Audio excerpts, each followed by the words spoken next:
Okay.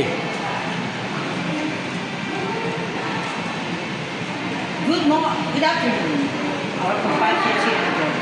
Today is June 10, 2024, the Department of Environment and Natural Resources anniversary. And today, we thank our good secretary, Maria Antonia Yulo Loizaga, for her wonderful, inspiring speech that the Philippine Department of Environment and Natural Resources will henceforth play its role to be the steward, guardian, and above all, the beacon, the light.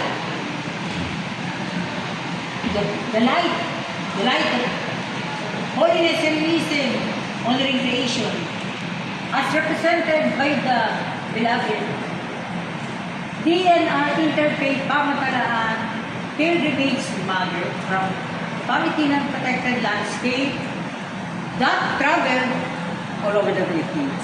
Now, my lady, guide our Secretary Maria Antonia Yulo Loizaga as the pilgrimage routes for the 2024 Philippine Transfiguration Covenant Country for the World, led by Secretary Maria Antonia Yulo Loizaga. Amen.